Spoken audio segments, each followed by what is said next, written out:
coming on? Bring it on. Want some, get some. Can I get a hell yeah?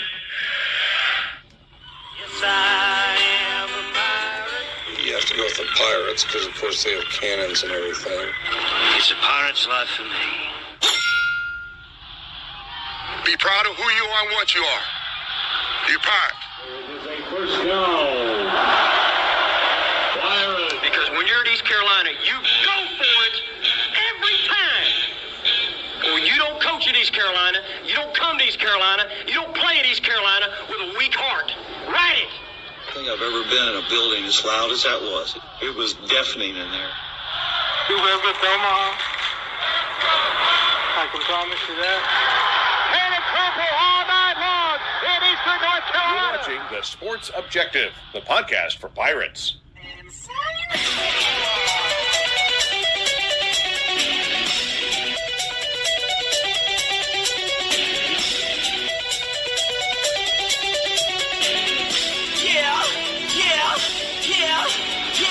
My heart is purple and gold. I'm a pirate down of my soul, and I don't back down not at all. Find out when the cannons explode.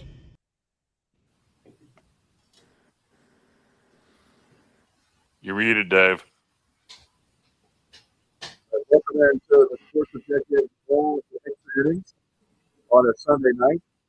Does Dave sound right to you guys? To me, it's Not one bit, Kyle. Not Sounds one very bit. muffled. Dave, your mic's off. There's something wrong with your mic. Welcome into the Sports Objective, Hey, guys. I'm here. All right, there we go. For some reason, there was two audios playing at the same.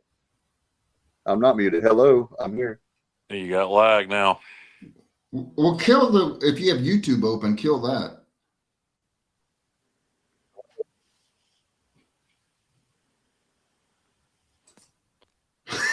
This is a great start right here, guys. It's the look on your face, Dave. Kyle, do you want to kick it off? Yeah, guys. Sports Objective. I just went away. Dave We is all having did. Dave is having technical difficulties.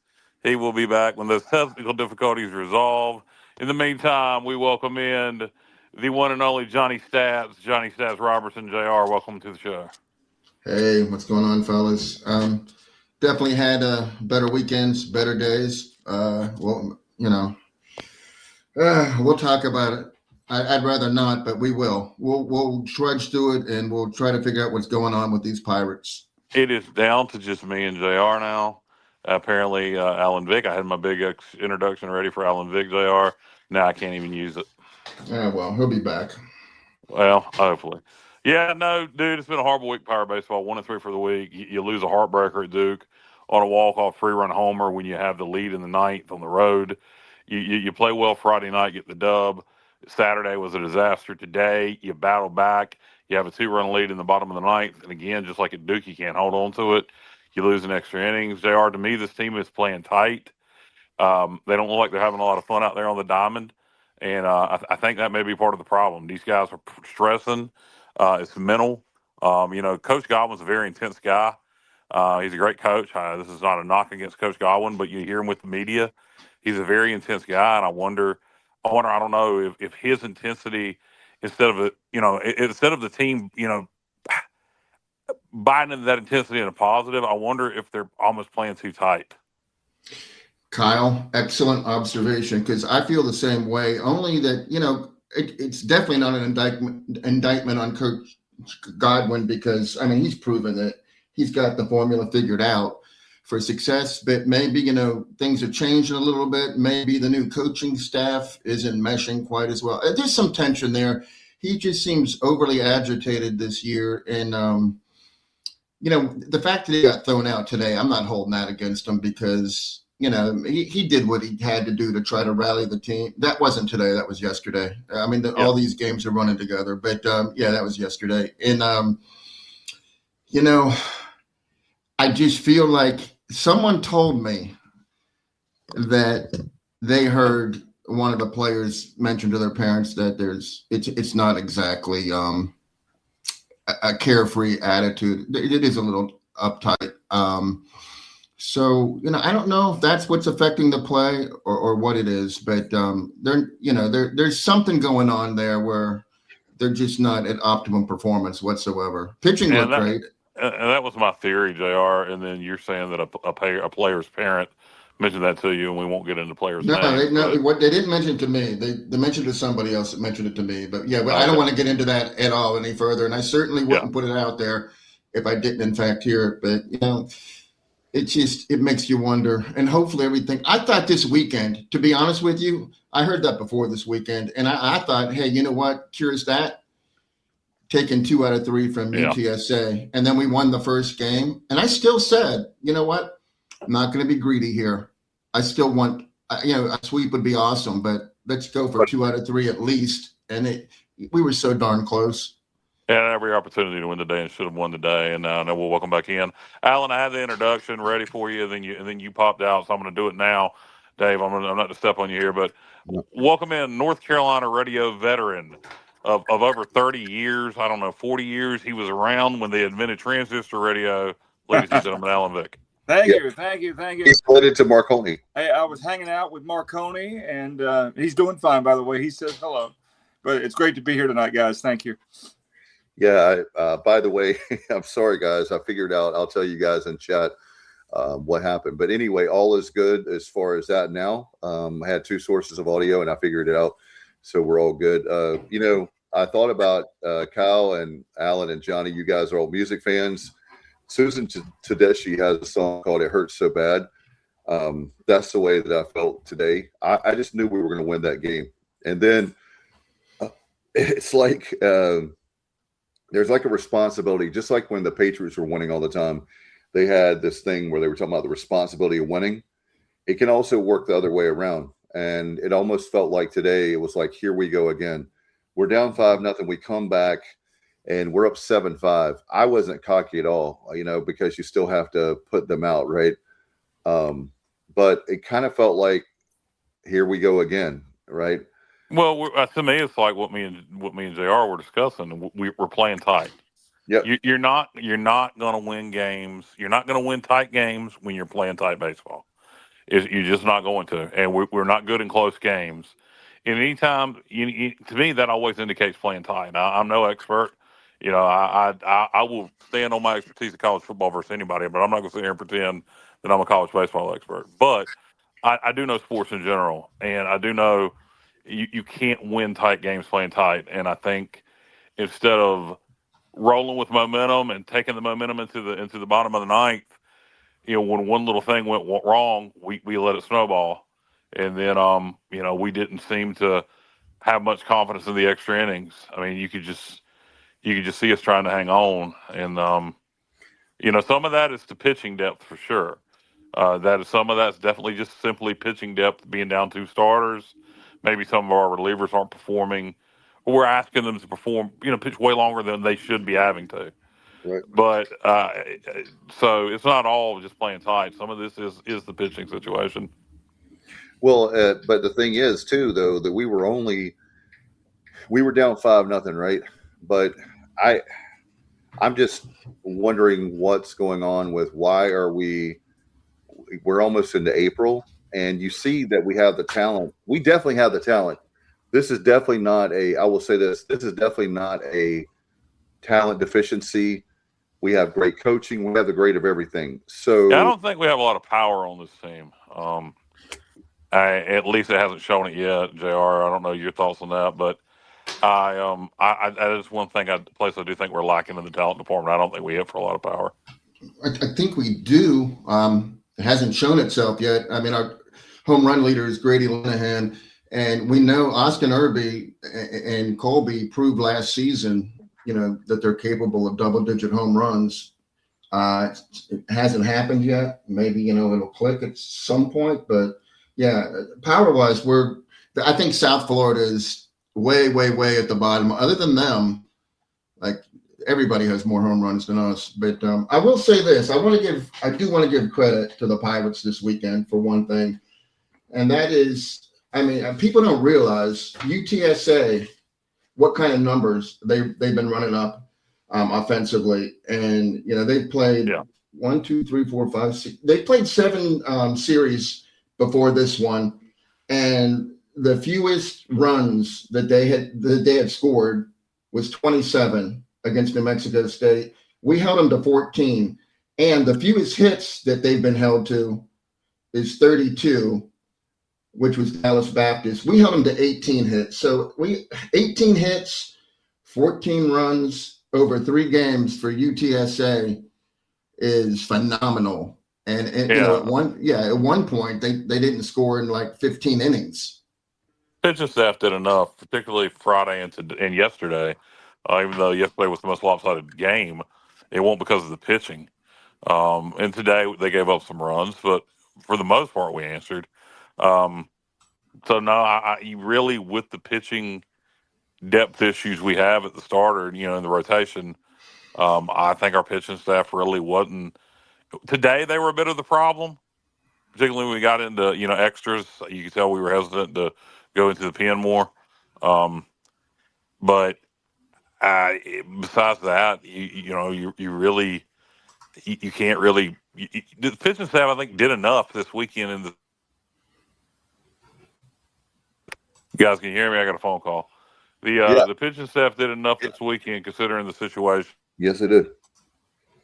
Yes, it did. We've got to be able to hit, and we're popping up a lot of pitch.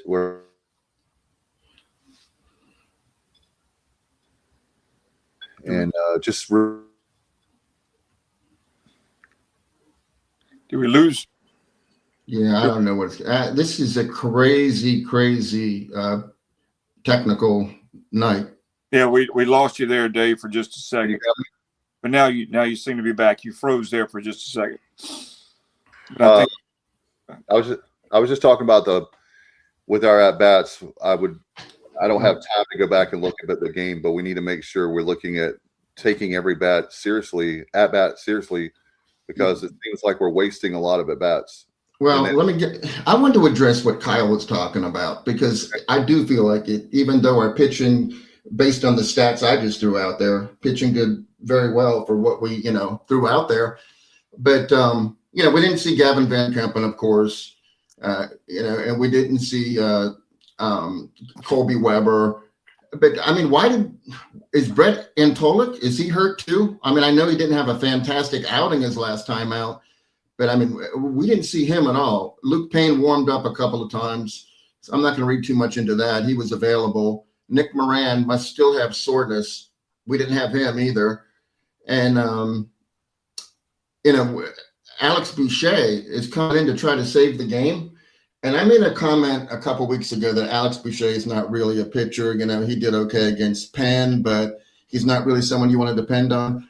Well, I'm probably wrong about that. Clearly Cliff has way more confidence in him than I thought he did, and probably with good cause, because he did pitch fairly well yesterday. He pitched 2 real good innings until he gave up the home run. But today it just took 1 pitch from him, and the game was over. So, I was surprised that we never went with Brett Antolik or like I said, I guess that the lefty Nick Moran is still on the IR for some reason temporarily. So, I don't even know what we have available. That's part of the frustration, trying to figure out, how we can get through this pitching shortage, is to figure out who we have available. And I have not been able to do that. And they don't tell us anything. So, yeah. And one thing that would help that, guys, is to score more runs. Today that wasn't the situation. We lost in the bottom of the ninth with the 2-run cushion. So today the bats did their job. But yesterday we couldn't get anything going offensively. But I don't know. We're in a bad situation, and you got Wilmington and Charlotte coming to town, 4-game series, or not a 4-game series, 4 games this week for in-state bragging rights, and a conference series. And you go 1-3 this week, things are going to start getting ugly in Greenville with the fan base. And to be clear, when I say it's starting to get ugly in Greenville with the fan base, ain't nobody calling for Cliff Godwin's head. And if you are, you're an idiot. So make that very clear when we say about, when we're being critical, when we're saying things, because that's going to be kind of the tone if we keep losing, and the tone of the fan base. But nobody is talking about firing Cliff Godwin. If they are, they're complete idiots. Cliff Godwin has one of the best reputations in college baseball and a track record of success, and I have no doubt he'll get it fixed. But right now, and he may we may end up in a situation where we have to win the conference tournament like we did last year to make it in. There's still enough baseball left to be played where we can do enough in the regular season to make it in, but it has to start this week. And we can't keep losing close games, JR, because we're a hair close to being 3-1 on the week, or 3-1 on the week, beating Duke midweek and taking 2 out of 3 against UTSA and feeling great about things. Yeah, our 3 of our last 5 losses have been by 1 run, and we play an insane amount of tight games. Like, we played 29 games, and 10 of them have been 1-run games or a tie in the case of the Carolina game, and we've won 4. That Carolina game is coming to bite us in the tail. Yeah, well, we're 4-5-1 in those games. That's 35% of your schedules. It's 1-run games. You've got, like you said, Kai, we got to find a way to win those games. And we're playing so damn tight. Yeah, and again, I think, I don't know. I think sometimes I don't think we're making the right decisions in the bullpen and not pull. We let what's his damn name that gave up the 2 runs in the 9th. Help me out, guys. I'm horrible with names. Was it Rose? No. Oh, you're talking about tonight, Joe Webb? Yeah, Webb. We let him stay in entirely too long. Webb. He definitely gave it everything he had, but maybe it was time to go elsewhere. Yeah, I think it's a situation where we didn't have a choice. We wouldn't have normally left him in, and we wouldn't have gone to Alex Boucher unless we absolutely. Yeah, well, you may be right, Dave, and that's what JR was kind of alluding to earlier. We don't know. So many of these guys aren't listed as injured. We don't know where the hell they are. Right. So it makes logical sense that that's who we had to throw. But who else was up in the bullpen besides Boucher? Payne. Payne was up. Yeah. Payne. Okay. Those two they've been up together a lot lately, which they never have put Luke Payne in, and I'd like to see what he can do, but Alex Boucher, like I said, 1 pitch. Here's what we got to stop doing, and I think, Kyle, this comes from being tight. I really do. Okay, we played 10 innings today. 5 of their 10 leadoff hitters, we either walk or hit them with a pitch, or they got a base hit. Great, JR. That's an obvious point that we haven't spoke about. Yes, that's killing us on the pitching mound. 390s. And 4 of those 5 leadoff batters that got on base scored, and the one that didn't score was in the first inning. And the only reason he didn't score it was Caden Miller led off the game with a walk, and then he got thrown out at the plate because it was a fantastic play. It was Matt Lashley threw it to Carlos for the first out, and then Carlos threw it to AI, and then AI threw it directly home because he saw the guy going for home plate. It was a bullet.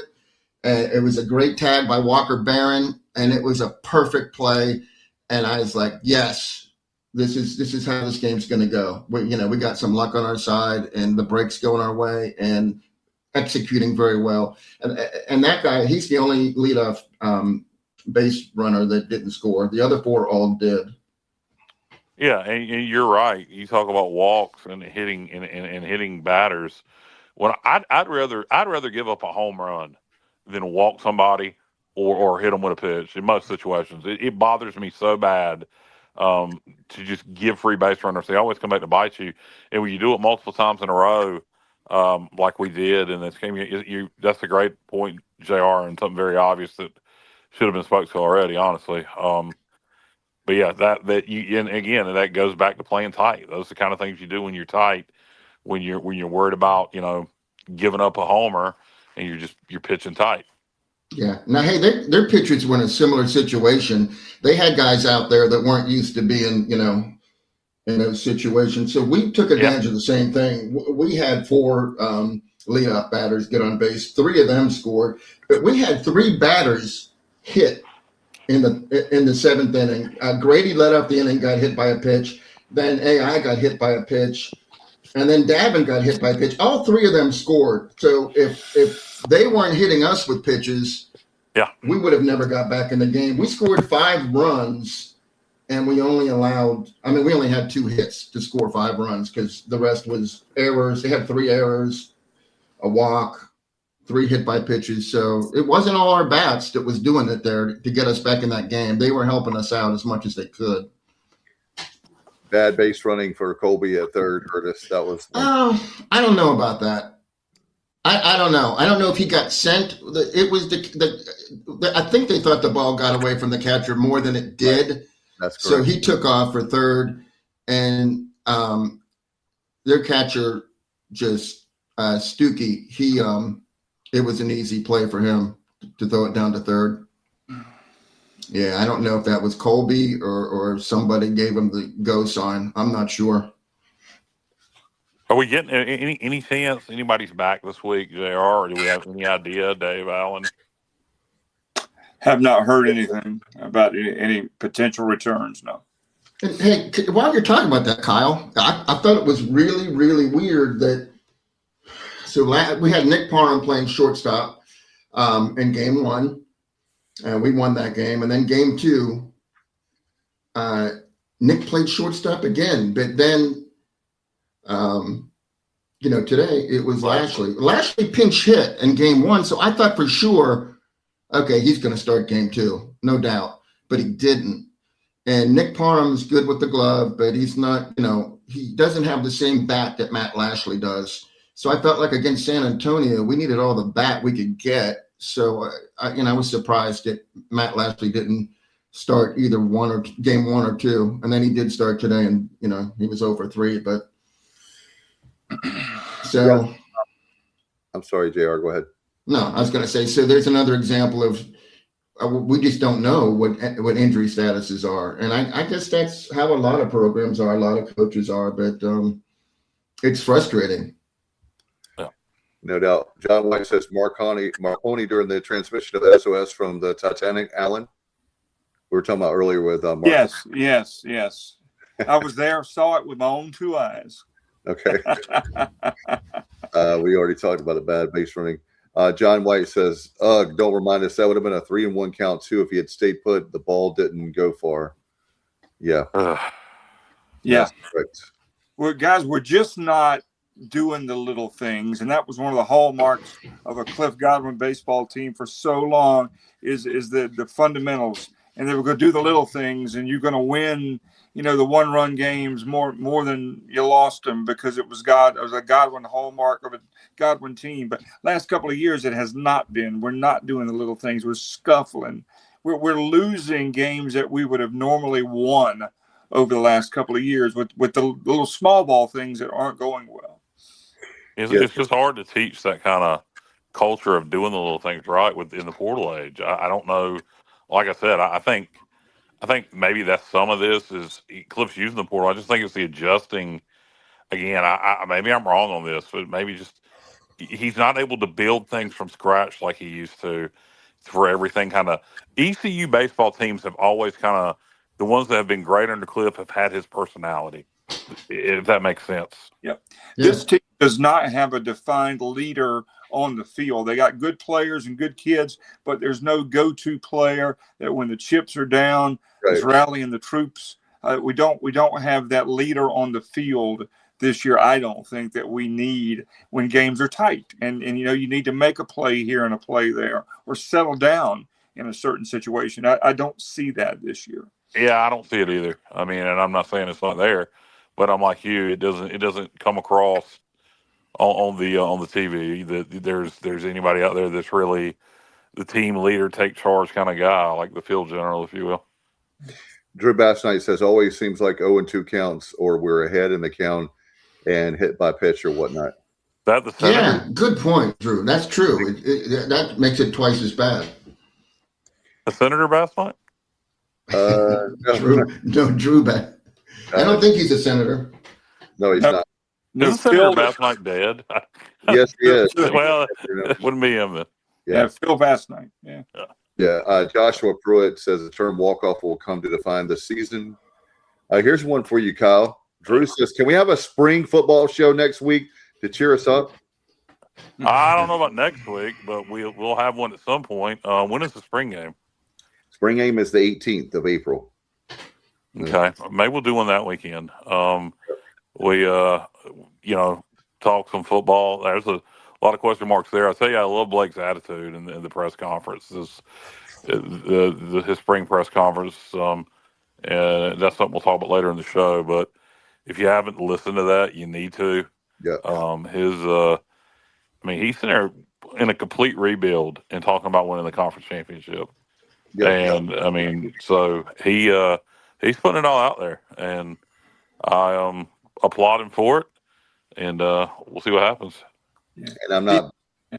Go ahead, Alan. I'm sorry. I'll say, Blake is very transparent as you can be, with in this day and age, and that's. I think people respond to that. Just having a coach that's not up there just going through the motions, saying the same thing over and over and over and over. You got a guy who's just being a regular guy, and on top of that, he's winning. So that makes a huge difference. It really does. I think Blake is one of those people that we're seeing, and this will really tell the tale, because this is all his, from the coaching staff to the players. He built this entire thing, but I think Blake may be one of those guys that's a lot smarter than people realize he is. That is 100% accurate, Kyle.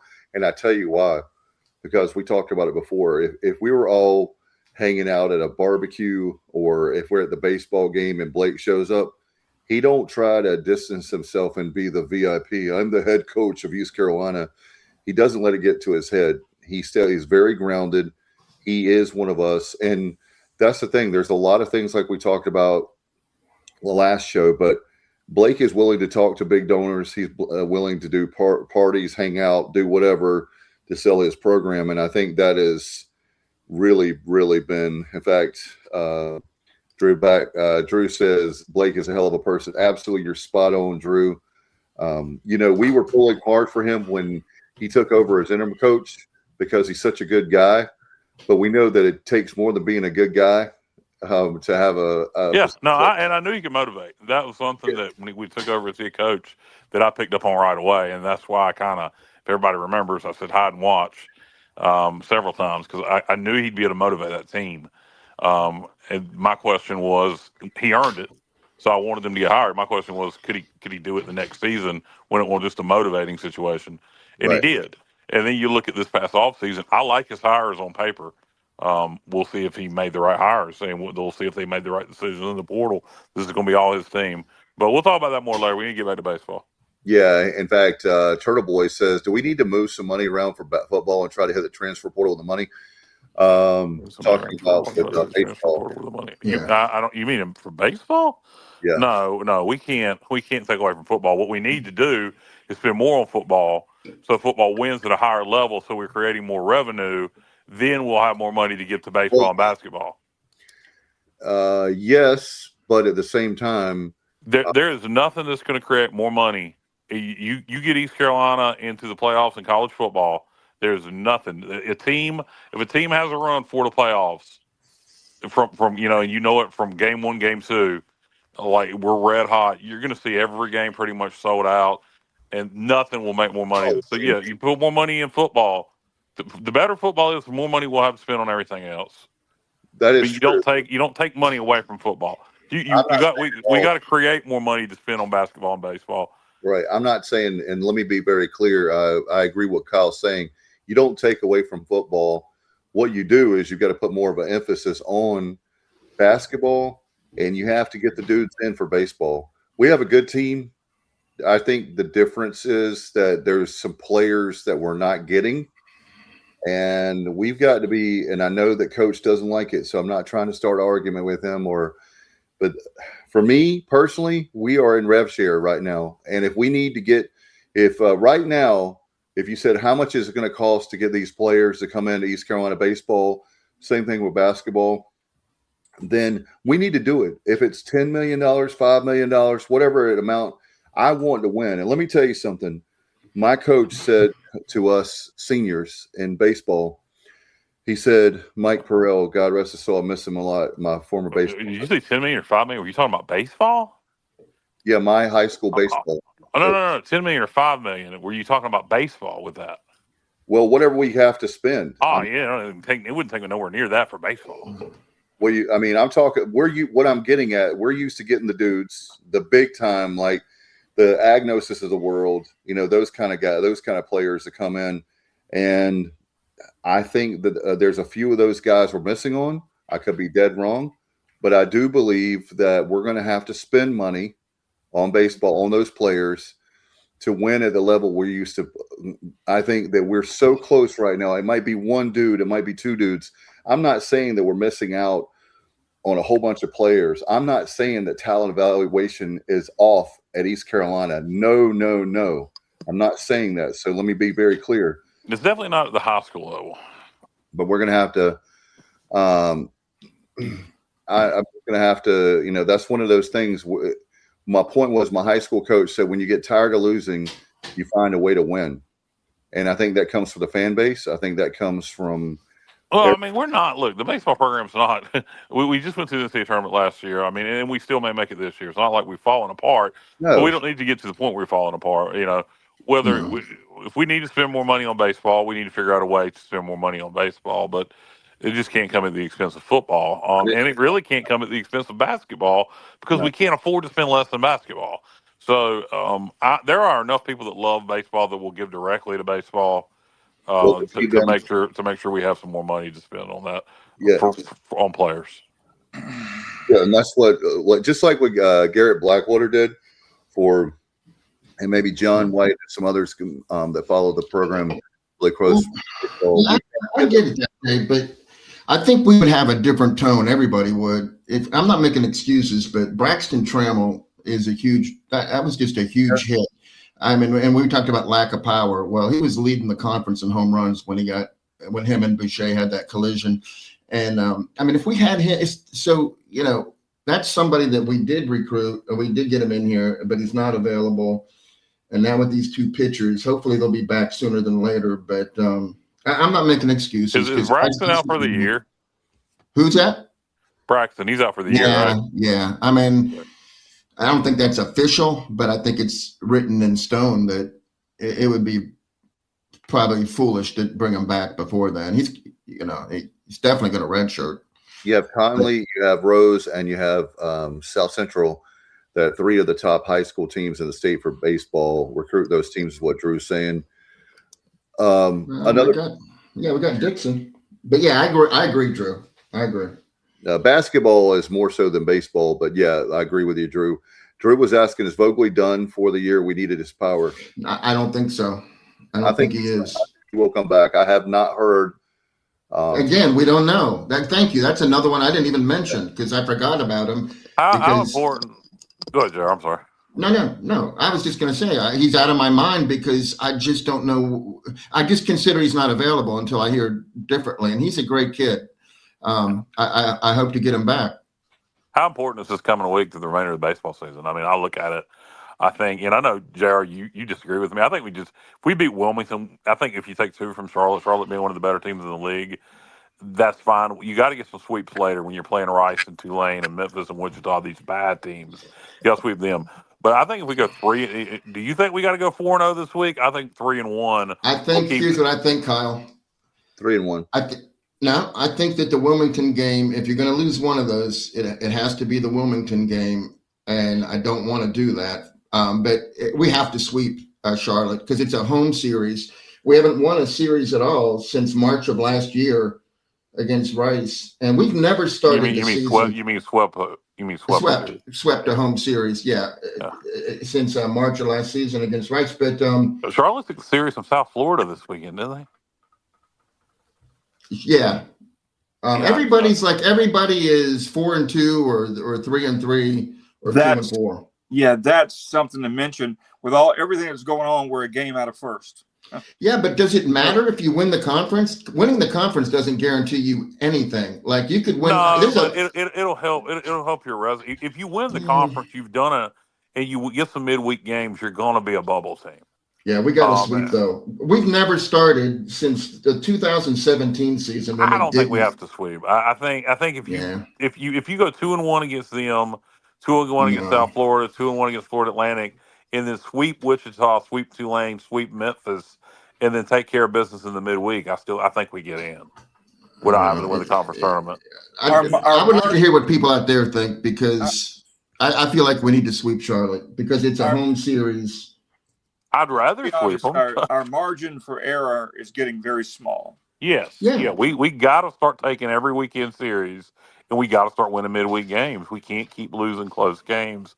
Right now, like I say, we're a couple of runs away from feeling really great about this week. Yeah. If we went 3-1, this week, our RPI would probably be up in the 30s now. Yeah, that would, because it went up to 43. Went up to 43 after that game 1 win. What I was saying. Sorry, John. No, I was just going to say, Dave, that we've never started since 2017 when we didn't make a regional. We've never started out a season 3-3 in conference like we are now, ever. We were 6-0 last season. We were 6-0 in 21, 4-2 in the rest of them. So we've never been 3-3. That's why I feel like we just have to sweep Charlotte, and it's not even likely. I don't think that it's an easy task. I don't even think that we'll do it. But I feel like we need to. But that's my feelings. I'd rather sweep Charlotte, but I don't think that the season. I don't think by not sweeping Charlotte, if we go 3-1 this week, that we're in a situation at that point where we're going to have to. There's nothing else we can do in the regular season to make the NCAAs without having to win the conference tournament. I mean, there's still plenty of baseball left to be played. Now, you go 1-3 this week or 0-4, you're done. You're going to have to win the conference tournament. Yeah, I was going to say, guys, we're down. We're just over. Johnny, help me, but I believe off the top of my head, we are at 29. We're over halfway. Yep. So we have 27 games left. That was one of my questions tonight. I'm going to put Alan Vick on the spot. How many games do you think we have to win out of the 27? What's our record right now? We are 16, 11, or 16, 16, 12, and 1. I think we got to win 20. 16, 12, and 1. And out of the last 27, I'd say 19 minimum. Oh my! To do what? To get into a regional? Yeah, I'd say 20. Yeah, I'd say 23. You think we got to get 39 wins to get into a regional? Absolutely. Yeah. I don't think so. This is a different time, Kyle. We don't rule the roost anymore. Yeah, there's a lot of good teams out there. 36 wins with the schedule we have remaining. Regular season wins. I count what we do in the conference tournament now. With the schedule we have remaining, we would be probably, if not top 25 of RPI, we'd be really near it. Turtle asked, that was the Carolina game, Turtle. He's from Greensboro, where I was born. Turtle Boy Live. You're talking about wins over Wilmington, South Florida, Charlotte, NC State, Duke, Campbell. I mean, that if you go 20-7 during that period, there's no way we're not pushing top 25 RPI. Yeah, we can't. Yeah, Kenny says this right, and he's right. 36 will not get you in. My magical number. I disagree, man. I disagree. I think with the schedule we play. I think that the magical number I always look for us to have a good season. I look at the 40 number. So 40, you're in hosting position.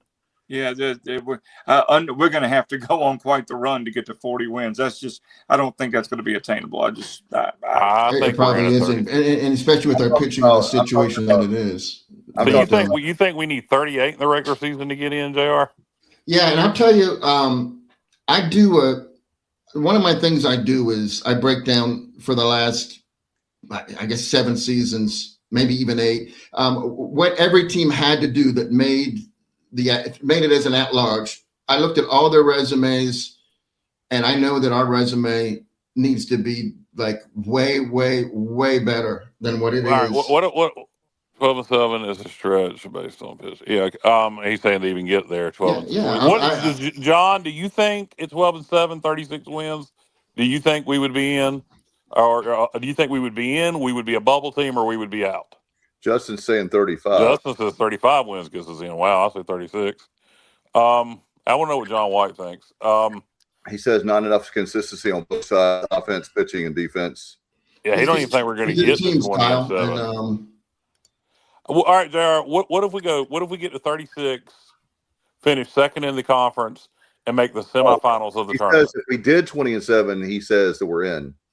So he thinks 20-7 we're in also with 36 wins. Yeah. He's just saying he doesn't see us going 20-7 because of. Yeah, I understand what you're saying. Okay. You're doing all you Okay. can to put yourself in a position to not have to win the conference tournament to get in. I mean, and that's where we're right on. We have no margin for error much anymore. Yeah, I think you get to 36 wins and then you don't go 2 in barbecue. You at least win 2 in the conference tournament. And with that funky Cole Medina format, I mean, finishing in the top 4 becomes imperative. What I was going to ask you guys, thank you, Kyle. I was going to ask you guys, I think last week, a sidebar really fast. What do you think about that new format? I've eaten dinner, but if you want to have a salad bar really fast, we can do it. Okay. You said salad bar really fast. What? He took your sidebar and made it a Sidebar. Yeah. Okay. Yeah. Sidebar. What is the new format?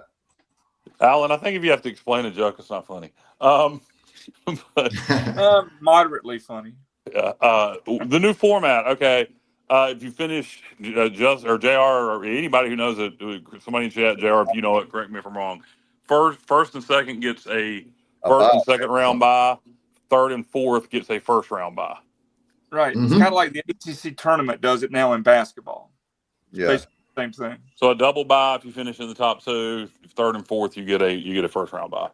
So basically, if you don't finish in the top 4, you ain't winning unless you get red hot. All right, Kenny says 36 plus 4, and I guess he says 36 wins in the regular season and 4 in the tourney. Is that what you're saying, Kenny? That's what isn't 4 wins in the tourney means you win the tournament? Darn close to it, if not. Yeah, well, if we finish in the, it would for us. Yeah.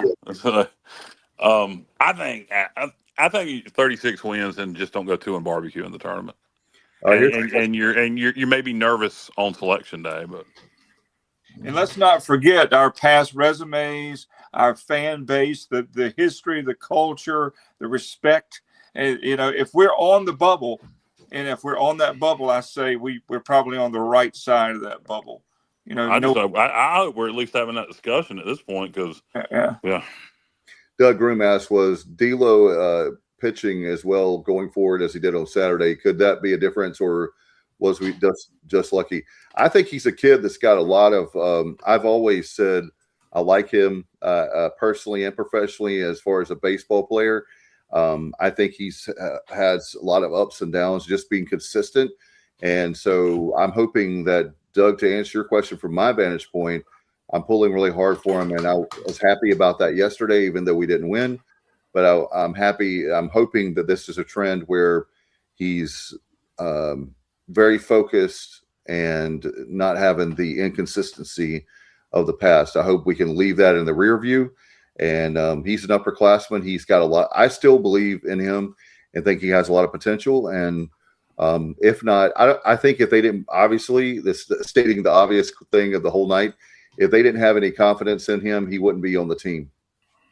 You know who Cliff Godwin is. If he didn't have value coming off out of the bullpen, he wouldn't be on our team. I just feel like that way, and I hope that I hope he continues to grow and get better.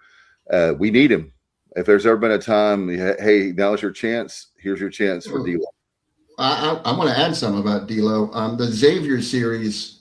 After that, we didn't see him for a long time, and he was. He left that game, and they said it was a possible injury, but they didn't really go into any depth on that. But I didn't know that we would even see him come back, and he's come back twice, once at William and Mary and then at UTSA, and he's only allowed 2 hits in 4 innings with 5 strikeouts. But get this, no walks.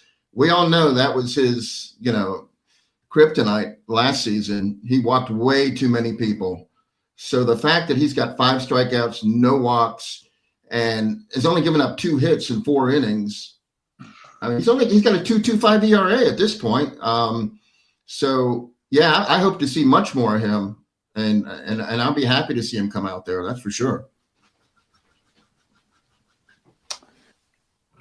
Yeah, absolutely. We get to talk, but we say every time we do this show that this upcoming week is huge. But hey, all kidding aside, this upcoming week is massive, absolutely massive. But we came back today. Can you, even though you lost and it sucks, can you take some momentum from being down 5-0, getting it tied back up? The team showed some fight. It showed some grit. Can you take that moving forward, turn that into a positive? And go on a decent winning streak, from here. That's what you got to do. Drew says the live RPI, Johnny, is 52. Just need to win games, basically. Yeah, exactly. That's what I think. I think if there's still enough baseball to be played where 36 is somewhere around there. I don't know. I think we'll be high enough in the RPI where we, bare minimum. There's a caveat to that, though. We are 52 because we actually gained points in the games that we lost to UTSA, because UTSA is, that was on the road. But at Charlotte at home, that's why I say we have to sweep, because losing to Charlotte at home, our RPI is going to drop, and then to get, it takes a long time. What is Charlotte's RPI currently? Oh, it's not good. I mean, it used to be. It was at one point. I think it's 58 now or 59. But we're playing them at their place, so that's not tier one. We're playing them in Greenville.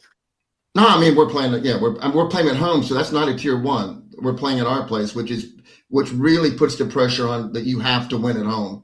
You just have to. You have to win at home. Yeah. That's going to be this week. Anytime you have a homestand, talk about that we got to win those games. And literally with Wilmington on the clock Tuesday night, guys, just focus. That's all we can control right now. We got to find a way to win that game. Not to say that I'm not saying that, like it's a rivalry game like CAA, obviously the Charlotte games are more important as far, like you said. But at the same time, we also need to have a big win against Wilmington. It doesn't matter who the team is. We just got to have a win. Yeah, well, I mean, there is definitely some rivalry there. I mean, that hasn't gone away completely. No, but I'm saying, but you're right. It wouldn't matter if it was Wilmington or if it was, William and Mary. We can't afford to lose. We need to be very selective with our losses going forward. Yeah, we cannot lose. And Turtle Boy says we cannot lose to Charlotte. If we do, I'll be disappointed. We should win at home. Wilmington is going to be a tough one. Absolutely, of course. Let's see. John White said Troy towed the 50 RPI line, and we'll probably bounce. We'll probably bounce by EC winning American tournament, mid-40s RPI, and a couple wins in tourney, and cross fingers or win tournament again and remove all doubt. Yeah. I mean, we've just got to win. I mean, it's easy as that is. It's not easy. Well, it is easy. I have a stat that'll show you how easy it is to win. Okay, go for it. So you get one more point than the other team. Well, one more run.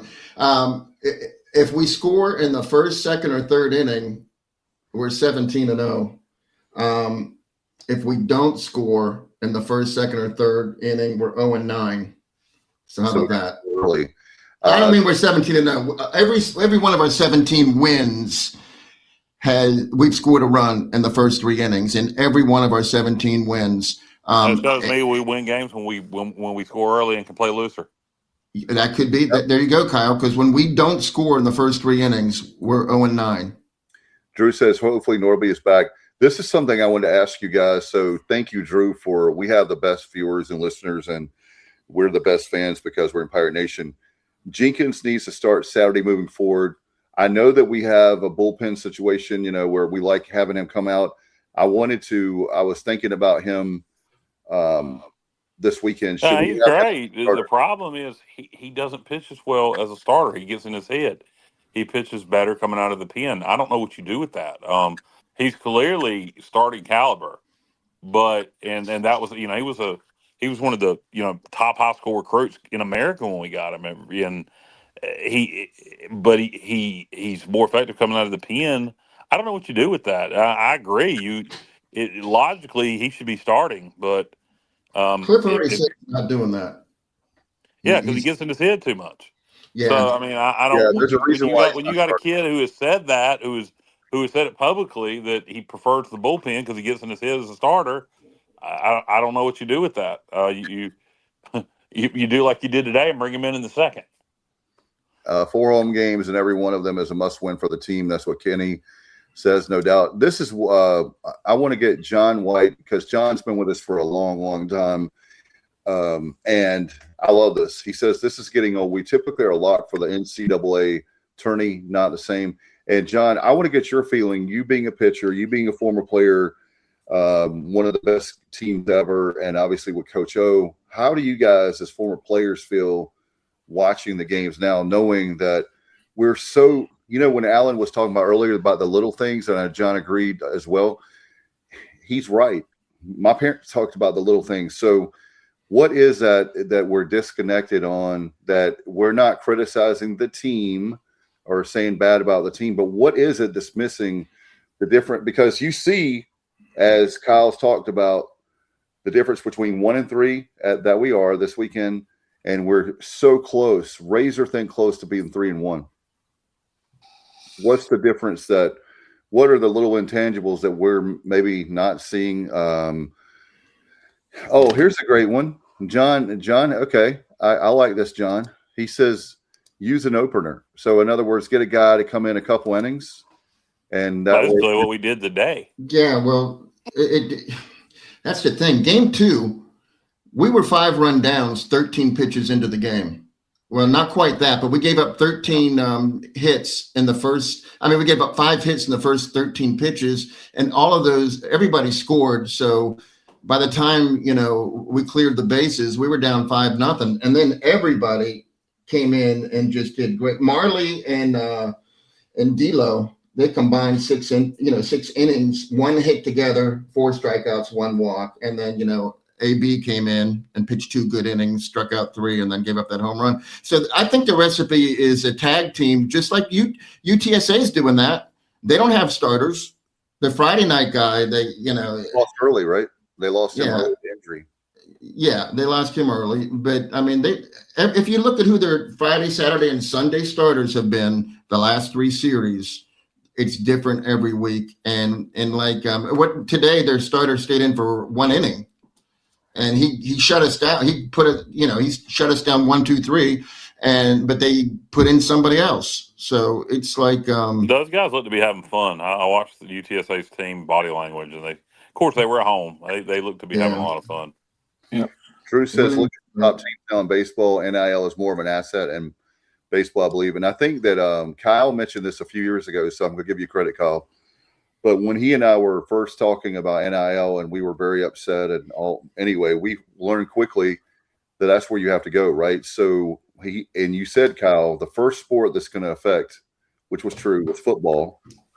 And then we noticed basketball was, basketball is basketball, but it's kind of trickled now to baseball in the last 2 or 3 years that we've noticed that but here's the thing. And I agree with all that. But look, are we outspending everybody else in this conference in baseball? If we are, then we should have, in theory, being we do have a good coaching staff, the best roster. And we should be outspending everybody else in this conference in baseball. Yeah. So correct. Then we shouldn't have any issues. Your midweek games are going to be what they are. You're going to win some, you're going to lose some. But it's not just a spending issue. It's not like we're spending the same amount and now we're playing in the Big 12. So as long as we're spending more than everybody else in baseball on our roster, that shouldn't be an issue. Well, I think that there's just about what we talked about. I do agree with you, because we are spending. Am I wrong on that, Johnny? I'm pretty confident we are number 1 in spending. We have to be, if not very close to the top. How does UTSA get players? Their roster is loaded. That stadium is worse than high school stadiums that I've seen in North Carolina. The fans come out. How many does the stadium hold? They had a decent. The atmosphere was way better than some places. I agree with that. Yeah, but I told you the biggest crowd they've had so far is 1,079. Okay. I don't know what they had today. I'll check and see what they had Right. today. But But if the park holds 1,500, they need a nicer park. It doesn't have to be bigger. It just has to be nicer. yeah, definitely nicer. But if you look at their roster, a lot of Texas kids. So that's one advantage they have. They're getting Texas kids that aren't going to A&M and Texas. Drew says the lefty guy is it Hoagland seems like a beast. Yeah, 2.1 innings, 1 hit, 3 strikeouts. He got the job done. He really did. Yeah, I'm surprised. I was surprised today we didn't play the lefty game late in the game. Boucher in. Kenny and I feel the same way. I'm just trying to figure out if this team about to take off or fall apart. That's how I feel, Kenny. Yeah, right now it could go either way. Turtle Boy says, I've been a member of the Pirate Club for 25 years. I graduated in 96. So, Turtle Boy, you graduated a year after me. And I also give money to NIL. And it seems nobody appreciates my giving. No emails, nothing from the administration. Turtle Boy, welcome to the club, my friend. We do we give to we give to the Pirate Club. We give to NIL. Dave gives at a really high level, and we all give to NIL. At least I think we all do. So we don't get recognized either, and we do a podcast. Hell, half the time the administration doesn't even want to come on our show anymore. They used to get everybody, but since we happen to be critical every now and then, and maybe sometimes, and I'm trying to get better at that. Maybe sometimes I'm over the top or have been in the past with my criticalness and use colorful language when criticizing, and I'm trying to get more grown up with my criticism. You're doing good. Well, thank you. I'll still cuss though, but I am trying to get more. I'm still trying to get. I'm trying to get more grown up with my criticism. So but the point to Turtle Boy is don't just look at it like I look at it. You're doing it because you love ECU. Everybody else, in our administration, for the most part, didn't go to ECU. They didn't grow. I didn't go to ECU. They didn't grow up in Eastern North Carolina. They have no ties to the university. They're just working here. Paid pirates. And they're paid pirates. And so don't worry about it. You support the university. And, at some point in time, we're going to have people there and I heard John Gilbert recently, and somebody clip this coming up. I heard, John Gilbert talking recently on an interview. I believe it was with Holton. Holton asked him about why people didn't reach out. And he said it's a staffing issue. Well, you maybe don't trust Kyle from LaGrange, although you should. But you can trust Dave Richmond. You can trust Alan Vick. You can trust Johnny Robertson. You can trust Bubba Rosenbaum. We're not going to ask any money. Give us some numbers that you want us to call. Give us a list of numbers of people that used to give, or maybe Pirate Club members who quit buying season tickets, or maybe season ticket holders that are in the Pirate Club. Your staffing issues, you got plenty of Pirates out there that are involved enough and love the Pirates enough that will contact people on behalf of the Pirate Club. Just give us a list of names. So that staffing issue excuse can be solved by allowing Pirate Club members that you trust, because I know, again, you guys don't trust me, and that's fine. You can just take my idea. And that's the way to communicate. If it's truthfully a staffing issue, then use volunteers. I guarantee you can find plenty. Let me say this, too. Okay. So we're asking for our fans, right, to give a lot. Season tickets, all right. Pirate Club, correct. Pirates Unite, which I'm not against any of these things. And, of course, the Athletic Excellence Fund, I think that's what it's called, AAF, which is our NIL. And, yeah, exactly, Jeff. I pay $10 a year. Ep1078. So where I'm coming from is when I give a lot of money, and I'm not going to say that I pay $10 a year. Yeah, Clemson's thing, Ep10. Okay. Well, $10 a year. I don't know. In 2020. Well, 6. What year is this? $100. I pay $100 a year. How about that? But you give anything you can. Particularly, look, there is a giving minimum to the Pirate Club of $100 a year, but to NIL there is not. If you want to do a one-time $10 donation, think of everybody. If everybody that goes through those gates at Dowdy Ficklen Stadium would give a $10 donation, we should have a competition with Appalachian State the week of the Appalachian State game. Idea. To see who can raise the most money between the fan bases for rev share the week of the App State football game. That is a great day, a great idea, Kyle, and great for that game, because wouldn't that be cool to have like on the scoreboard, like in the first quarter, second quarter, whatever. As long as we win the game, yes. Yes, but we obviously want to win that game. But my point is that we have 4 buckets of money that we're giving to right now, right? And so I gave a nice gift for the baseball expansion. I'm not making it about me. I did get a note from Blaze, who was my Pirate Club rep, so I appreciated that very much. But it shouldn't matter, and I'm not knocking the people that gave big money. But if you give a big donation like I did, why didn't people recognize? And it's not about me. It sounds like it's about me, but I'm just saying there's a lot of people that are making. We have a show, so I can say it. There are a lot of people that are making big donations because they're not a millionaire, but they're still making big donations, and they're not getting recognized. So that's something that bothers me. And again, I don't care if they recognize me or not. I really don't. But there are a lot of people. There are a lot of people that definitely want to be recognized for giving, and want people to. I don't care about it. I don't. I give to everything, but I only give so much. Right. But I do give. Pirate Club member, not at the. I won't say what I give to the Pirate Club, but I am not at the minimal level. I give to NIL, and I don't know why we're stuck on this topic, but because Turtle, I mentioned it. But yeah, Turtle, don't. The point of all this is don't take it personal. Unless you're at the top level, most people don't get recognized. I never see them promoting anything at the football games. Look at how many people are in the stadium. That would be a great start. You're right. They do a little on the scoreboard, but not enough. Not enough. I mean, we should be aggressive about if we're winning the game big, particularly, or before the game, we should be aggressive about giving to revenue sharing or NIL. Yeah, and I don't know. We talked about this too, about the 50-50 raffle. We don't know the legality. Yeah. Does anybody know the rules on that in North Carolina? But I'll tell you another thing we should be doing. If I'm John Gilbert, and I'm not knocking him, but we should be, speaking of being aggressive, we need to be pounding the pavement in Raleigh to get the restrictive amount that the state legislature can give the state-supported schools when it comes to athletics. That is something that's killing us. It's killing us. Florida can give, like USF, for example, they're getting a ton of money because Florida doesn't have those restrictions. Well, we got some money coming from the lottery that's coming our way, but we need it from, which I'm not poo-pooing. I think that's great, but we do need to have it from the legislature as a whole.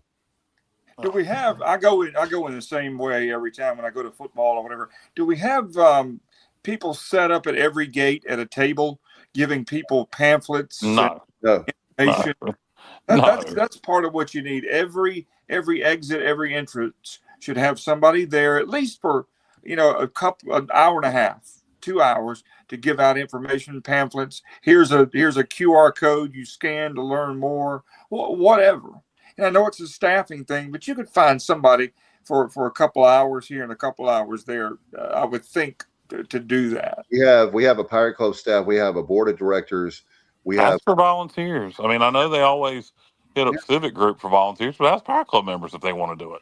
Yeah, somebody do it for tickets or whatever. Do it because they want to, because they want to help. Yeah. But you got to have the vision to say that, and we need to have more. I was thinking about him today, Drew. Mr. Beast time, go all in. Screw Mr. Beast at this point. He is a loser because I'm sorry, but I'm not going to go that far. But here's my thing. He uses our university all the time. I don't care if he gives a minimum to use our facilities. He needs to. Well, Gilbert talked about how realistically what we're trying to do with them is having a agreement. You can use our facilities anytime as much as you want to for a yearly donation, and maybe that can come to an agreement. That whole I'm going to give $100 million thing. That, to be fair, he's not the one that said that. He just didn't do anything to stop the talk. Yeah. He teased us, and that's what sucks.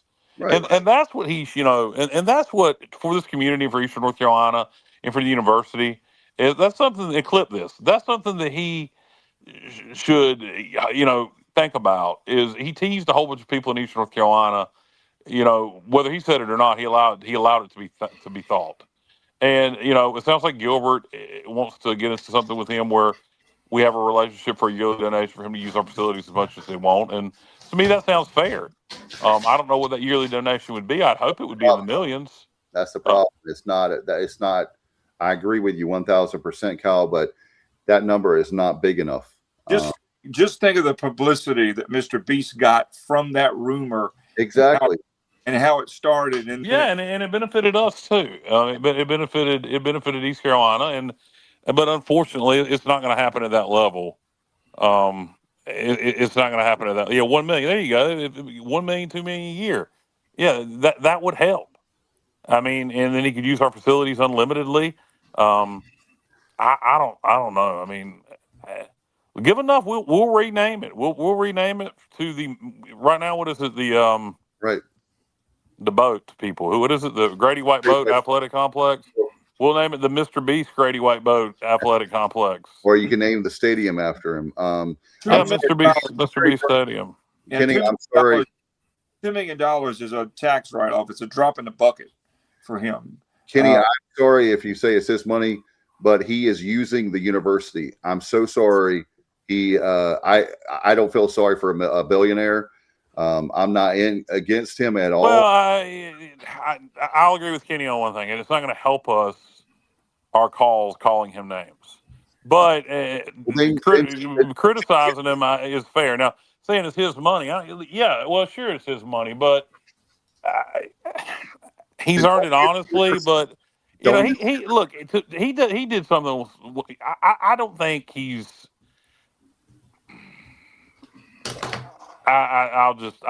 He did a video one time that really pissed me off, and I won't get into that on the air. Mr. Beast, we want your help, and I hope you would find it in your heart to give to the university. It's like Elvis. It's now or never.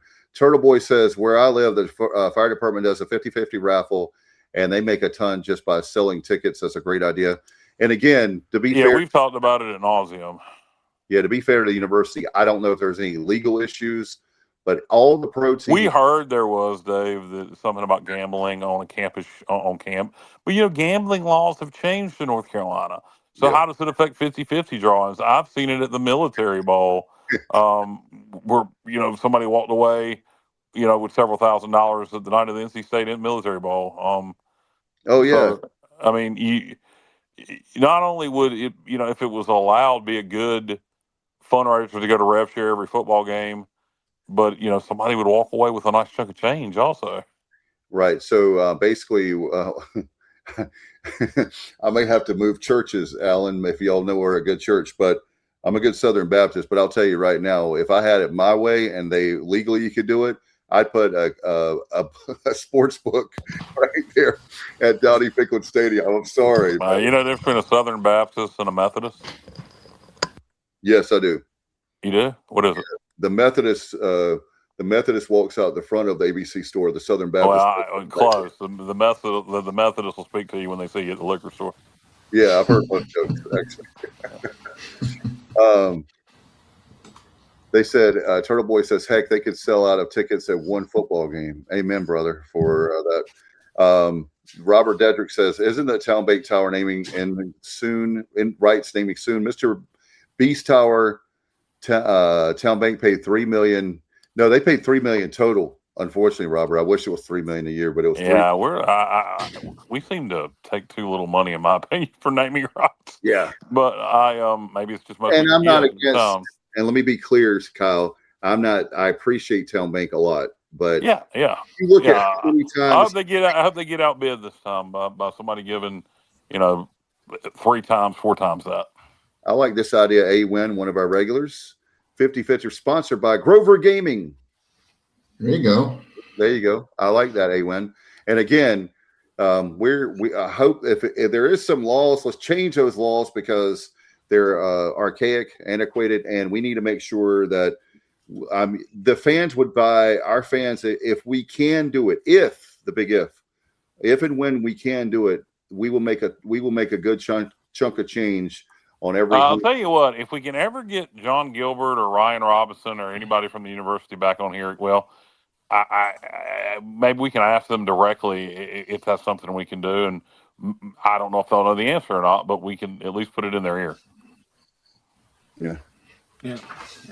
Well, hopefully, we'll definitely have to see how that goes, fellas. Obviously, did you want to talk more about baseball, or we can? If it wasn't for JR, we'd be able to get them all on the show. Is that it? I'm the one holding them back. Wait a minute. How did JR become the problem? I'm going to stick up to JR. Everybody knows that Gilbert hates JR. Oh my Lord! Secret's out. Dang it. Hey, Dave, I did have one more thing on baseball. Not really Pirate. So last season, there's only 35 at-large bids available. Only 4 teams that were not power. What do you want to call them, Kyle? What do we call them? These baseball should be the Power 3. Yeah, well, anybody, and I'm going to include Oregon State in that because they're a perennial, they're a national power. So 4 of the 35 teams were non-power schools. Southern Miss, their RPI was 21. UTSA, their RPI was 18. UC Irvine, their RPI was 23. And Dallas Baptist, I'm not sure what their RPI was, but it was in the 20s.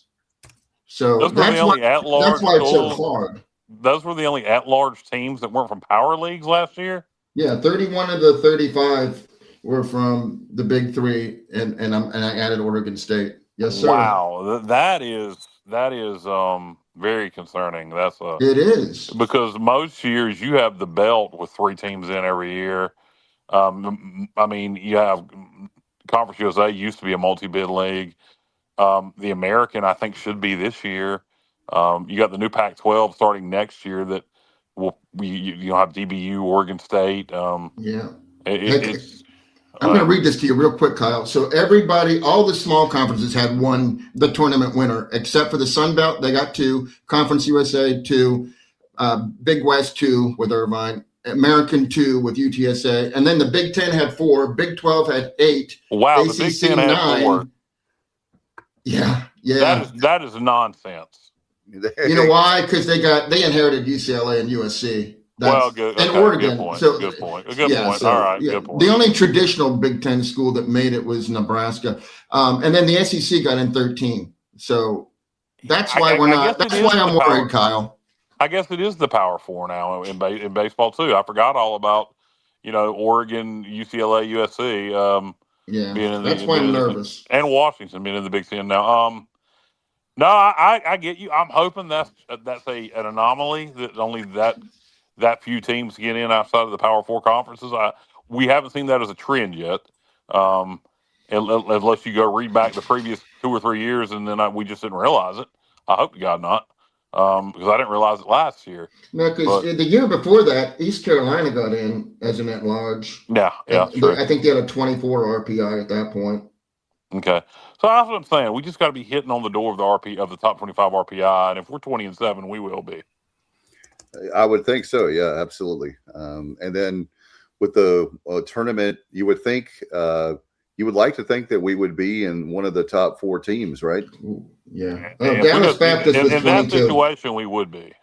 Yeah. So Dallas Baptist was 22, which means that no team with an RPI higher than 23 made the tournament from the smaller conferences. That's why I'm worried. I hope that was an anomaly. Like I say, it hasn't become a trend yet, so we'll have to wait and see. All right, we'll keep our eye on it. Yeah. So does that make you more worried? So, am I hearing that the margin for error is even based on last year? It would be if that's a trend, but we'd have to look back at the previous 3 or 4 NCAA tournaments to show if there was a trend already headed that way, or if that was a 1-year anomaly. Hey, I will say something that would work in our favor is there's a lot of teams struggling right now. Like, so what we're going through, a lot of teams are going through, including like LSU, who's still third most favorite. They have the third best odds to win the whole thing, but yet their record is worse than ours. So, and their RPI is worse than ours. So, maybe you guys are right. Just keep pushing. Just keep getting that number up, little by little. Maybe we'll be okay. I don't know. Well, we got to, again, as Coach talks about, I know Coach Godwin's talking about, it's a marathon, not a sprint. And so all we can focus on is, like I said, Wilmington. We'll focus on Wilmington. And literally, as the cliche goes, it's one game at a time. And I think when going back to Alan's point way earlier about the intangibles, the little things, I think I just have a gut feeling. We talked about this before. Kyle talks about, like Jenkins being in his head. I think they're trying to do too much. I don't know if that makes any sense. Like they want it so bad, and that makes them play tight, right? This team has right now, for the lack of better terminology, in my opinion, this team has the yips. They just right now, but it only takes a couple of wins. Momentum in baseball, any sport, is so important, but baseball especially. Teams can get on a roll and things can completely turn around in a game or two. But right now, we're pressing too hard, like playing tight, like Kyle said earlier. Our body language does not look good at all on the field. I don't see kids smiling. Baseball is a fun game, and it just takes a couple wins to turn that around. But the time is now. I mean, we don't have – yeah.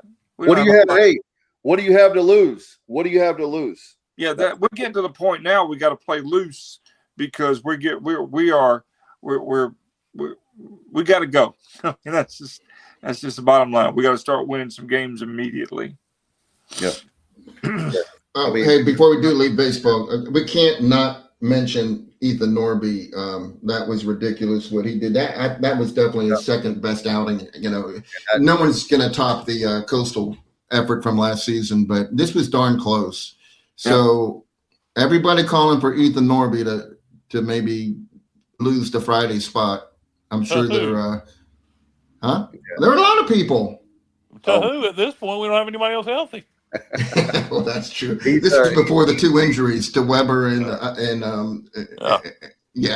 Van Kempen. So pitcher of the week. Ethan's our guy, man. He's our Friday guy, and he's going to carry us. So he looked like he was having fun, though, didn't he? Yeah. Maybe that's the secret. He was loose. He looked like he was having fun out there. Yep. Extra innings player of the week. Who you going with? So pitcher of the week is obviously Norby. Who you going for the player of the week? Who you got? I know it's a tough week, but we still pick. Is there anybody? I mean, give a bright spot for a player being called. Who was it? Who did we have last week? I think we had. It was Davin Whitaker, and then I think Colby the week before that. Yeah. I mean, I guess we should probably give it to Braden Burris. Yeah, Braden had the best series this weekend. I mean, statistically, did he not? I mean, he had a couple of hits in all three games. Not a lot of runs or RBIs, but hey, he did. He's Braden again. So I mean, I'm looking forward to him. The rest of the season, setting the table for us in the leadoff spot. A-Win gave a super chat. Thank you to A-Win once again. Thanks, A-Win. $5. Let's go. And if you would also like to get shouted out here on the Sports Objective, give us your money. Super chats. That's what super chats are all about. Give us your money. We take that $5, we thumb wrestle for it, and the winner takes all. That's how it works. Super chat. I'm super chatty. Let's see. Ethan, All-American self came out. Exactly.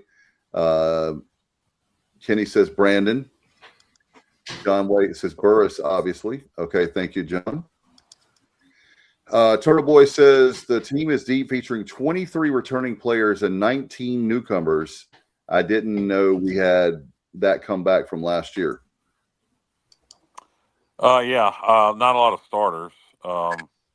But is he talking about football, the two deep? No, I thought he was talking about baseball. Is he talking about? There's no way he's talking about baseball. That's too many players. 32. Yeah, it must be football. Okay. Is he going football? Yeah, well, that's not enough for the roster. So I don't. He's saying baseball. It's only 30 some on the team, bro.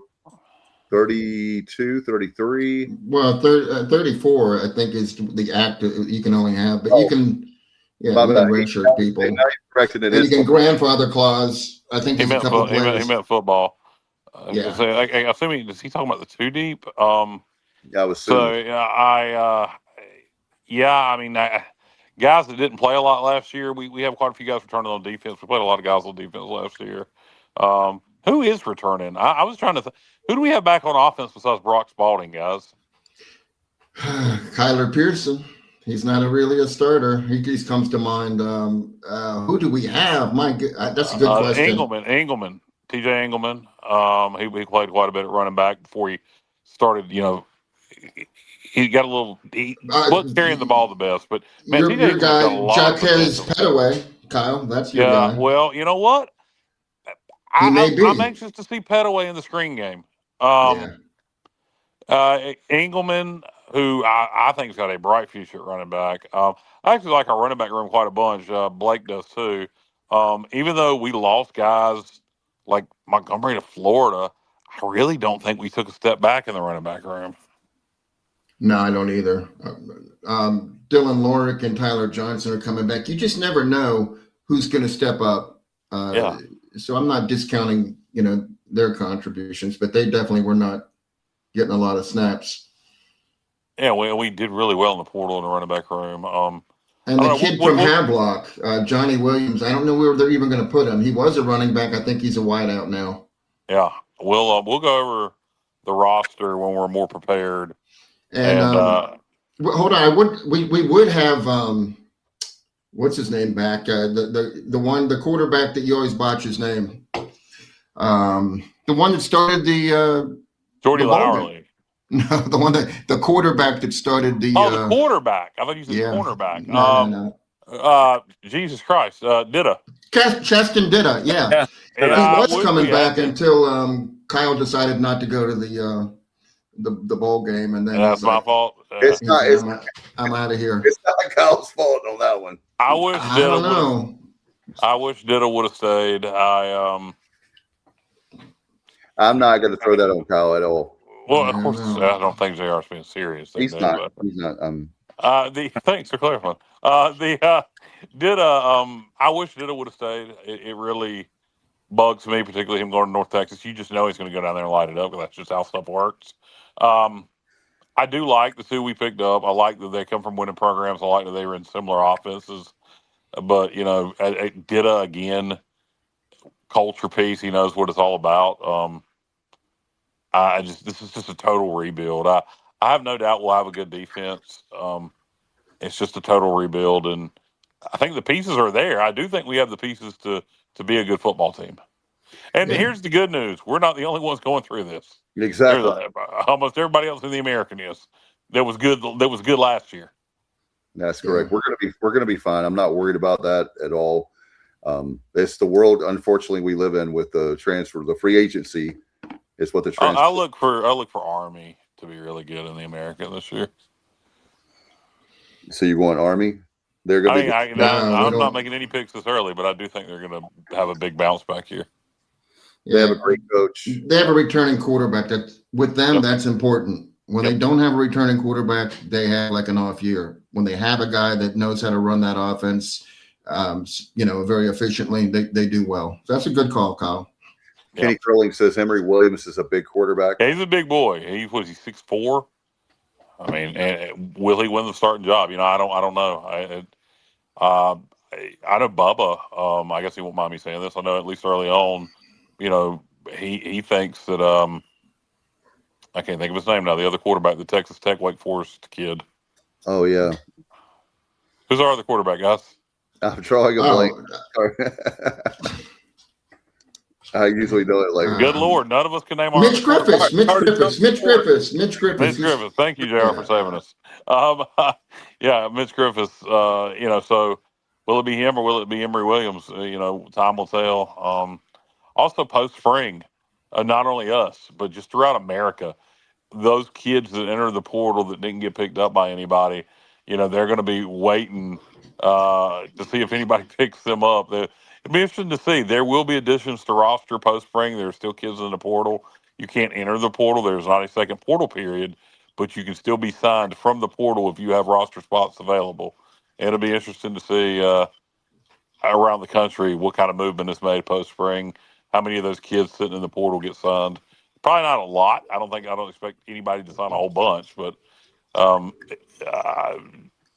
JR, can you think of any positions that we may look at post spring for who's still sitting out there just for depth? Offensive line. Yeah, but everybody needs depth. Yep. I like what we did on the O line in the portal. I do too. Well, that's because we got a guy from Southern Miss. I know you like that kid for sure. Yeah, I liked him, but even more so, I like the kid from Kennesaw State that was a starter on a conference championship offensive line. And then we've had 3 really good pickups in the portal on the O line. We could use some depth pieces, but I think that's maybe we did better than most teams in the group of 5 is on the O line in the portal. We could use some quarterback as well. Yeah, I don't care about Chess and data leaving. Bubba says, great news is that Emory can't leave if Mitch wins the job like he could have last year. Great point. That's right. A great point. That goes both ways. Well, I mean, I guess he could leave, but he wouldn't be able to transfer or play anywhere. So there'd be no need to. All right. So, that's going to be an interesting battle. The quarterback battle is going to be quite fun to watch. I'm going 9-3 this year. Way too early prediction. Yeah, but too early. Yeah, I got to do a lot of research on a lot of teams, and there's too many unknowns. I don't know how anybody can make a educated prediction right now on as we sit right now, we'll go 9-3. I really feel. I just did this a couple of weeks ago, and I refused to participate. Yeah, it's. What are you basing it on? Yeah, you just if you look at the teams we're playing, I would say Alabama is. Yeah, we went through the schedule, but I haven't looked at App State's roster. I haven't looked at USF's roster. I haven't looked at Tulsa's roster. We didn't play Tulsa this year. You get the point. Yeah. So I got to look at all these other teams' rosters, see what they got coming back, see what they did in the portal. Somebody like Temple, I don't think, and I could be wrong, I don't think they lost as much in the portal. They've got a good coach. They could take a big step forward this year. So a lot of things need to be looked at before I make any predictions. I will make one prediction. I would be shocked if we have a losing season based on everybody else going through the same crap we did. Right. And if you look at it, if we were the only ones going through it, then I would be very concerned. But we're not. Everybody that was good last year in the American lost most of their team, and many of them their coaching staffs. That's correct. But I have the Alabama loss and 2 conference losses. That's what I'm going with right now, and we'll talk more about that. Obviously, it's way too early, so we'll keep working on that, guys. Were there other things you want to talk about here in the roundtable tonight? I've got to go in a few minutes to pick my kids up, and I'll come right back. It's really close by, but we can just close it out when you need to go, unless there's some topic that is pressing that needs to be discussed. Yeah, obviously. Montgomery left, right? Did he leave? Yeah, he's playing for Florida. Yeah, that's Florida. Yeah, obviously NCAA basketball, quite a weekend. Duke is gone. Carolina does not have a coach. We think NC State does have a coach. It's been quite the weekend for as far as college basketball goes. Yeah, Blake said he's not satisfied with making the military game again. And look, we've been there, done that. We should have won in 21. And I agree with his sentiment. However, that's the wrong word, but close enough. Sentiment on the goal should be to win a conference championship, but I wouldn't put down what you've accomplished. I wouldn't do that because winning those military balls were special. Having a 9-win team is special. So I wouldn't do that, and that would be my only little criticism for Coach Harrell, and I don't have very many. But otherwise, I love his message. Building on it. Yeah, it's time to aim high. It is time to aim high, but you don't want to. If you fall short, you don't want that to seem meaningless because you've denigrated it. You don't want, Coach, you've talked shit about in the military ball. Now we got to go play in the Myrtle Beach ball. We don't even care. So you got to be careful with that. But yes, the goal should definitely be to win the conference championship. Should be every year, and I'm glad he's saying it publicly. I absolutely love that. Oh, and here's another thing: possible Jeff Lebo return. Yeah, I've heard that as an assistant coach. Yeah. JR, what are your thoughts and what are you hearing on that? I haven't heard anything other than what we just, talked about in the group chat. I don't know. I wouldn't be opposed to it. Dave, you hearing something? Well, I will tell you this. What I know personally, I don't know about the. It makes sense, and I'll tell you why. And again, hear me out on this. I don't have knowledge. I'm just hearing when people are saying the rumor. So I will tell you how it makes sense. How it makes sense is we didn't have. We were a coach. We had a coach vacancy the whole entire year, right? Lebo obviously got. He got let go when Hubert was let go. His wife, Melissa, I know personally, and her sister Dee Dee and I went to school together. Melissa is from Williamston. Her parents are elderly. All of our parents are, up there as far as a lot of my friends in the Williamston area. But they're elderly, and it would make sense from the family side of things. I'll just say that to move to Greenville, to work in Greenville, or if even if they lived in Williamston. And I know some realtors, they have Williamston ties. I'm joking, but it makes sense from that standpoint. If he's willing to be an assistant, hey, he had a great run here. I think he had some physical health problems that hurt him the last 2 years. That was not his fault as far as coaching, but he got the hip replacement and things. I don't think he left on bad terms. I think that it was just a health situation. So, having said all that, I'm all for him coming back. Yeah, I don't know. I heard there was more interest on our, at least early on, I heard there was more interest on our side than there was his side. And that may be true. That may be true. What did Bubba say? He agrees, Kyle, but I think he meant all the obvious of playing for a conference title and probably a better bowl if it happens in the playoffs. Yeah, I do too, Bubba, but I just wish he would have worded it a little different. I love the message. I just wish he'd have worded that one thing a little different.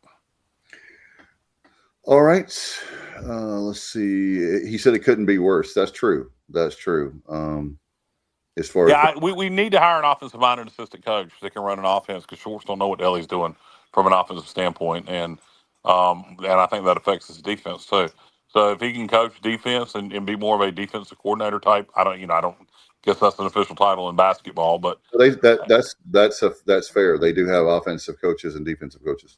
So I mean, let him concentrate on that and let somebody else run the offense because we have no identity on offense, and you need something to create some excitement. That would at least maybe create some interest from Pirate fans that would get people talking because there's going to be absolutely no momentum for basketball. There hasn't been in a long time. Clip that. All right, guys. Do you have anything else? If not, let's see. No. We own that bowl. Exactly, Kenny. I want everybody to let's try to stay as positive as we can. Let's pull hard for the Pirates this week because let's get everybody, a lot of people. I know it's a Tuesday night. Let's get a lot of people out there rocking. And if you don't have if you're not going like I do, I either sell my seats or I give them to my friend, as Alan knows, and he and I are up there a lot of times in the press box. Yeah. So sell your tickets or give them away to somebody. Exactly. Yeah, just give them away if you're not going to use them. Kills me. I guess everybody's financial situation. Oh, got to get $10. Just give your damn tickets away. I've given away parking passes to football games. Anyway, I don't understand people. With that said, it's more damn effort half the time. Anyway, tonight Stevie wasn't on the show. Justin wasn't either. I don't know why Justin wasn't, but I know why Stevie wasn't. His daughter's birthday, Mallory, is today. Happy birthday, Mallory. She went to Virginia this weekend to see Billy Strings. And she was coming home tonight. And so he was going to celebrate her birthday with her. So happy birthday to Mallory. I think she is 22 today. Right. Thankfully, looks nothing like Stevie. So happy birthday, Mallory. We love you, Stevie. We still love you. I don't know about Kyle. He's all right. Yeah. And Justice says kids, Kyle. He's getting his kids to bed. So anyway, we'll get out of here. Thank you guys so much. Appreciate y'all. And we'll be back. We'll try to see about Wednesday night because we have the Easter Thursday, Friday, Saturday series coming up with Charlotte. So Stevie says, thank you, Kyle. But anyway, we'll get out of here. Thank you guys so much. And as always, go Pirates.